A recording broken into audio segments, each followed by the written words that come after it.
This interview is for information only and should not be considered as investment advice or a recommendation to buy shares in the company featured. Welcome to this StockBox interview.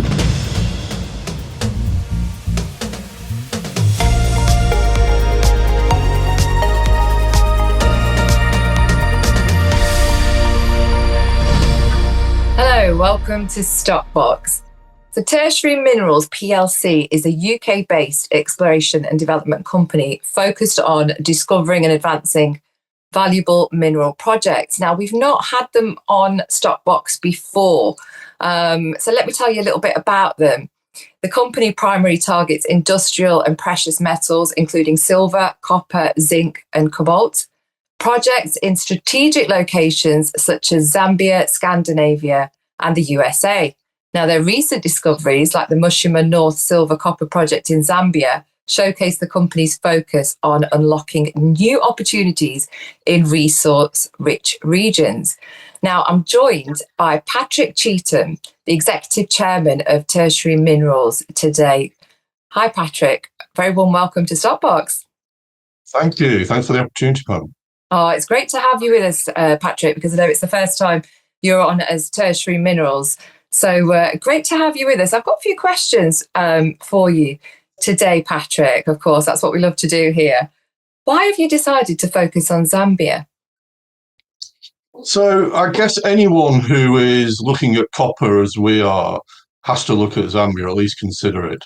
Zambia has a long history of copper production and was one of the major suppliers of copper to the world. And so there was an opportunity with a new government coming in, about three years or so ago. Previous government was very mining unfriendly, but this government has set about to change that and rode back on some of the more punitive mining laws, change the royalty structure, and is very, very encouraging of mining and has very ambitious targets for copper production, up to 3 million tons a year from current levels of 1 million. Yeah. So it's a great place to work. And what's important for a small company like us as well is that English is the main business language there, main spoken language, and being a former British protectorate, its law is English based. So it's a relatively straightforward place to work. Wonderful, wonderful. Well, you've had some recent news with some very good news. Tell us a little bit about that, because of course it's regarding your project at Mushima North. You were originally targeting copper and zinc, but you've just had some silver discoveries. Is silver prevalent in the region? Tell us a little bit more about your discovery.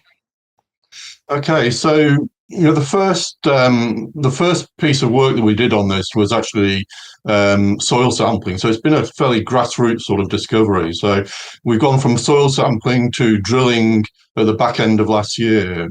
And then in October last year, we announced significant thicknesses of copper and zinc mineralization had been intersected. And at that time, there was kind of only the very vaguest hint that there may be some silver there. And so we had to do check assays for copper and zinc anyway. So we included silver and a whole range of other metals on the checking.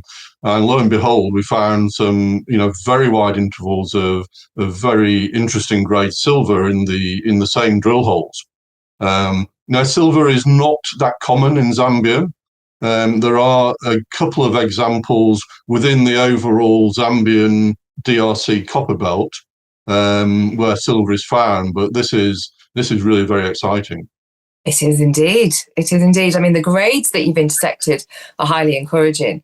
Can you add some context around how the grades compare to other projects? Do they look economic? So potentially, yes, we think they could be economic. And, what's important really when you're looking at precious metals is not just the grade, but the thickness of the mineralization that you're intersecting. Because if you have very thick intersections, like we're reporting 57 meters, but just under an ounce of silver, that means bulk mining opportunity, low cost mining. So you can't compare silver deposit grades without comparing the potential size of the deposit, the type of the type of mineralization, etc. But potentially, yes, it's potentially economic. But a lot will also depend on the metallurgy and the mineralogy of how the silver occurs, and it's too early to say at the moment about that. And currently, Tertiary is only. Am I right in saying that you've only checked? You've only had the results back from one of the number of holes. Yes. Yeah. Sorry. Go on. Yeah. So no, that's correct. And so the holes that contain copper and zinc, there are several holes on one line that spread out over a 350-meter width along the drill traverse. And we only checked one hole because we were only really checking copper and zinc. Yeah. But when we found this silver mineralization, what we also noticed was that within the old soil sampling data, there was a subtle silver anomaly in the soil in this same location, which extends for about 1.3 kilometers. So, potentially the area of silver mineralization could be very large. So are you now, continuing to check along the other holes as well? Do you consider that it? Yeah. When can we expect the results of that? So we're probably looking at a couple of months for that. The samples are currently in Zambia. They have to go down to South Africa for analysis. Then it takes time to do the analysis, of course. So probably a couple of months. So yeah, but as you've mentioned, it is looking very promising. Having just got the results back from one hole alone. But once all the silver prospective holes have been analysed, what's the plan for Mushima North? And if evidence of economic silver mineralisation continues to grow, will your exploration efforts be focused on both silver and copper, or are you going to go more towards silver? What are the next steps? Well, it doesn't need to be either or, to be honest, because the silver mineralization occurs within the copper zinc mineralization. So you would be looking to drill,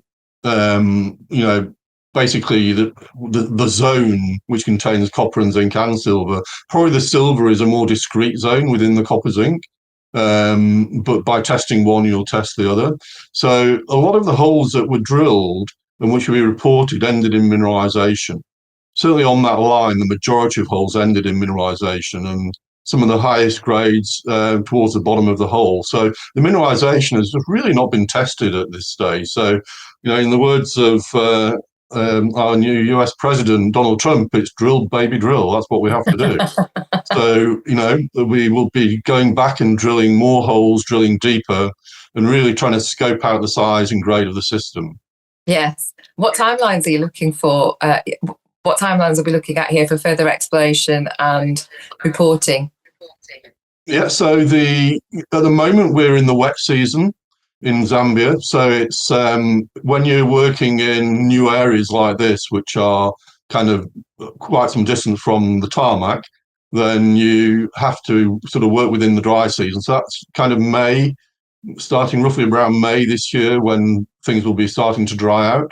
So we would like to hit the ground running at the start of the dry season, and to get at least a couple of drill programs in 2025. Yeah. Now, of course, we know that there are difficult market conditions at the moment. But bearing that in mind, how do you think this news will support Tertiary's value moving forward? So obviously we need to get this news out there, and this is a great opportunity talking to you to do that. And at the end of the day, it's results that matter. So and eventually results will speak for themselves. We're quite lucky in Tertiary that this is not a kind of a one-trick pony. We have 5 projects in Zambia and a number of projects in Nevada. We have 2 major joint venture partners on 2 of our other projects.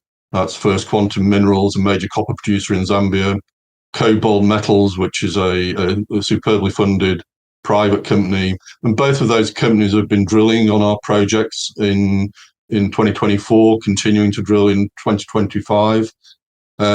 So we're exposed to quite a number of opportunities. I think that's what will drive interest in the company.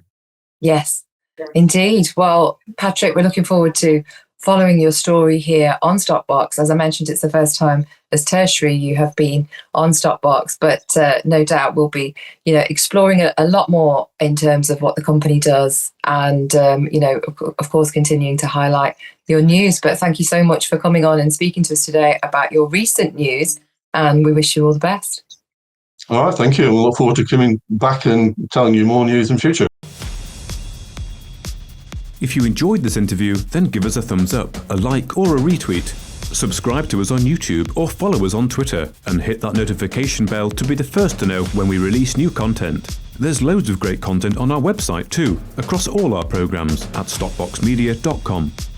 Thank you for watching.